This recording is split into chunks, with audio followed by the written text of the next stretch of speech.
بہاول نگر میں پولیس اور فوج کے تصادم کا معاملہ آخر کیا ہے؟ غیر قانونی اسلحہ، پولیس اور فوج کا موقف کیا ہے؟ بہاول نگر میں پولیس اور فوج کے اہلکاروں کے مبینہ تصادم کی ویڈیو سوشل میڈیا پر وائرل ہونے کے بعد ہنگامہ مچ گیا۔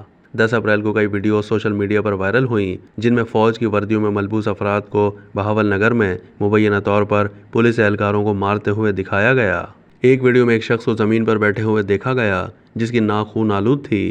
دوسرے کلپ میں ایک شخص اور 2 فوجی اہلکاروں کو دیکھا گیا جو پولیس والوں کو قطار میں گھٹنے ٹیکنے پر مجبور کر رہے ہیں۔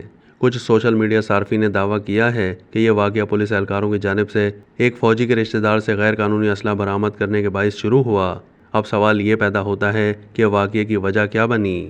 اس ضمن میں یہ بات سامنے آئی ہے کہ انسپکٹر سیف اللہ کی شکایت پر 10 اپریل کو بہاول نگر کے مدرسہ پولیس اسٹیشن میں تعزیرات پاکستان کی مختلف دفعات کے تحت مقدمہ درج کیا گیا تھا۔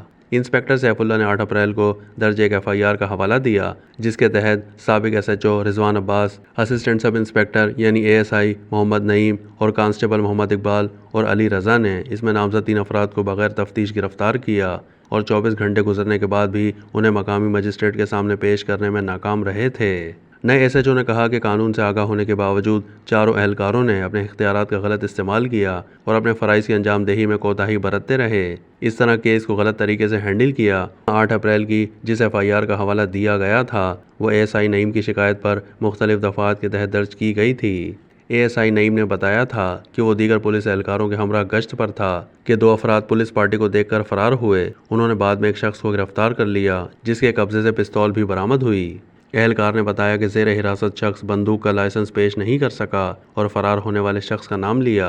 ASI نعیم نے بتایا کہ دوسرے شخص کو گرفتار کرنے کی کوشش کرنے پر ملزم نے مزاحمت کی اور اپنے رشتہ داروں کو بلا لیا جنہوں نے گرفتاری کی مخالفت کی اور ایک کانسٹیبل کو مارتے ہوئے گھسیٹ کر گھر کے اندر لے گئے۔ ASI نعیم نے بتایا کہ اس نے کانسٹیبل کو چھڑانے کے لیے بات چیت کرنے کی کوشش کی لیکن انہیں روک دیا گیا، جس کے بعد اس نے اس وقت کے SHO رضوان عباس اور دیگر پولیس اہلکاروں کو جائے وقوع پر بلا لیا۔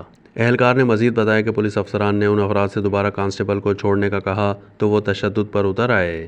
ASI نعیم نے بتایا کہ تقریباً 20 افراد نے پولیس اہلکاروں کو جان سے مارنے کی دھمکی دی، فائرنگ کی، مزید ایک کانسٹیبل اور SHO رضوان عباس کو یرغمال بنا لیا۔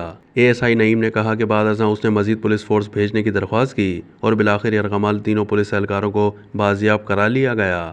انہوں نے مزید کہا کہ یرغمال بنائے گئے پولیس اہلکار زخمی ہوئے اور ان سے ان کے پاس موجود سامان بھی چھین لیا گیا۔ پولیس اور فوج کا موقف۔ دوسری جانب ایک بیان میں پنجاب پولیس نے کہا تھا کہ اس واقعے کو اس طرح پیش کیا جا رہا ہے کہ جیسے پاکستان آرمی اور پنجاب پولیس کے درمیان لڑائی ہوئی ہے۔ بیان میں کہا گیا ہے کہ جب غیر مصدقہ ویڈیوز وائرل ہوئیں تو دونوں اداروں نے مشترکہ تحقیقات کا آغاز کیا۔ دونوں محکموں کے افسران نے حقائق کا جائزہ لیا اور پرامن طریقے سے معاملے کو حل کیا۔ اسی طرح پاک فوج کے شعبہ تعلقات عامہ یعنی ISPR کی جانب سے جاری بیان میں کہا گیا ہے کہ حال ہی میں بہاول نگر میں ایک افسوسناک واقعہ پیش آیا جسے فوج اور پولیس حکام کی مشترکہ کوششوں سے فوری طور پر خوش اسلوبی سے حل کر لیا گیا۔ بیان میں مزید کہا گیا ہے کہ اس کے باوجود بعض دھڑوں نے اپنے مخصوص مفادات کی خاطر سوشل میڈیا پر ریاستی اداروں اور سرکاری محکموں کے درمیان تفریق پیدا کرنے کے لیے پروپیگنڈا شروع کر دیا۔